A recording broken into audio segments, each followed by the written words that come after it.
You know, we got a pretty badass Godzilla. There's no point in a sequel unless you go deeper, harder, stronger, bigger. I really want to make a Godzilla film that lives up to the legacy that inspired it.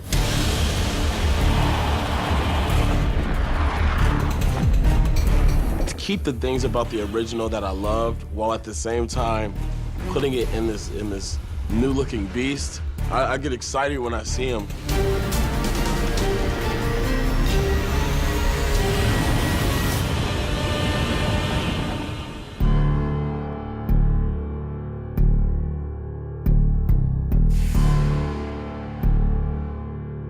It's always scary when you take a character as iconic as Godzilla is and who has the long history that Godzilla has had and put him into a movie that delivers on the scope and scale and fun that modern audiences hope to see in a movie theater. And what was really great about Michael Dougherty's take was his keen understanding for how to make it bigger, how to make it more expansive, how to make it more global, and also how to infuse it with a lot of action. I had been obsessed with the character, the creature, since I was old enough to walk. I used to draw Godzilla in my grade school Bible, much to the chagrin of my nuns. I've seen every incarnation of the character. Michael Dougherty is a Godzilla geek and fanatic. It was his obsession as a child. Can you locate Godzilla?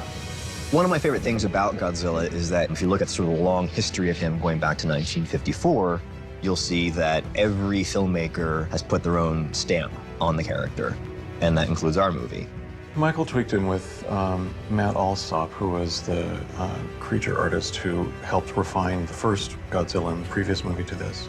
Gareth's film, 2014, we spent a long time working on Godzilla design, and I really liked what we had. But Mike also had his vision for Godzilla. I thought Gareth Edwards did a phenomenal job updating Godzilla. At the same time, I just wanted to put my own unique stamp on it. One of the first things that I did was alter his back spikes, because I really loved the spikes from the original film. I thought they were beautifully sculpted, but they also felt like something that nature could have crafted.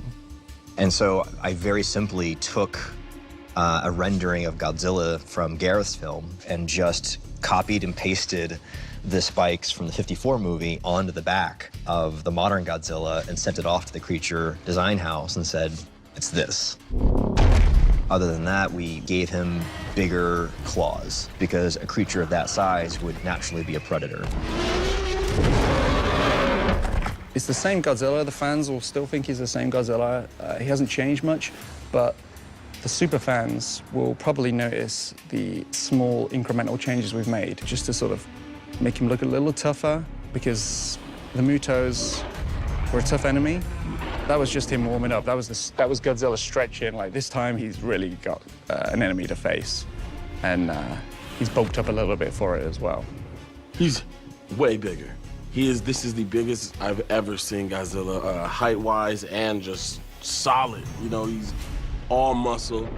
Is it just me, or has he been working out? You kidding me? Sarazawa's got that lizard juiced.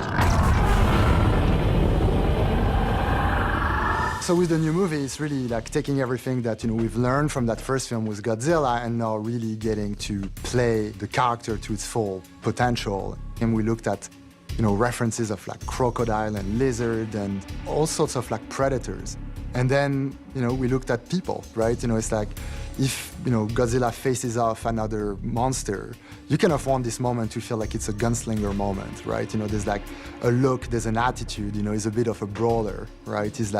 He has like that kind of like aggressive attitude that is not only purely animalistic, but that has like a human side to it. I thought it was important for the creatures to have a certain amount of human emotion. They shouldn't just be 100% animal. Motion capture is a great way to record the performance of an actor, whether it's their facial expressions or their body language or a combination of the two, and apply it to a digital character.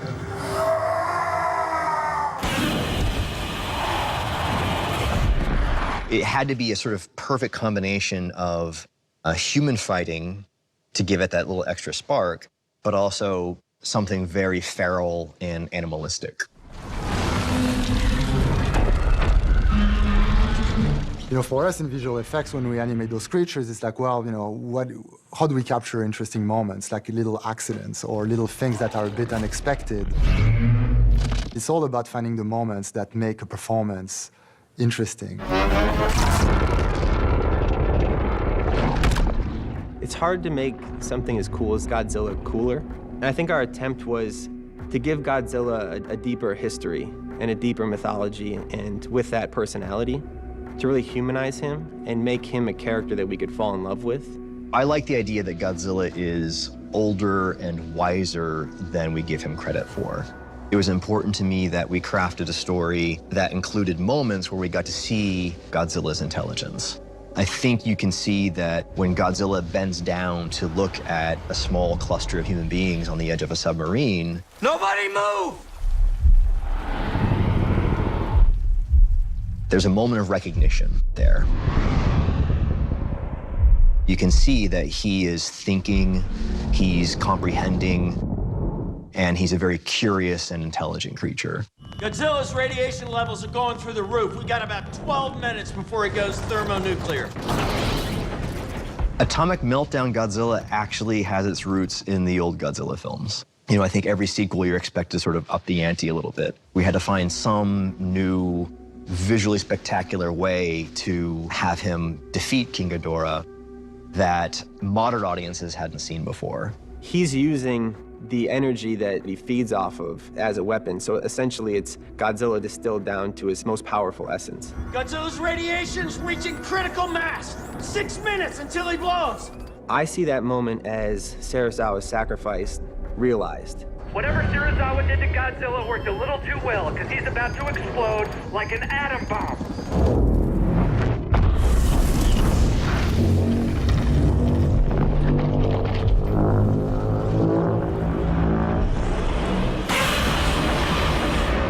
If you watch the film, you'll see that when this sort of radioactive pulse explodes out of his body, there's a trace of Mothra's wing patterns in the energy bubble.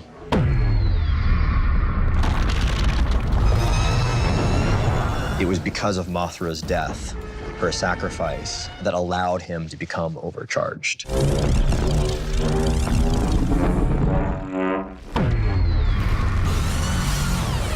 So in a lot of ways, it's sort of the perfect symbiotic relationship between him and Mothra.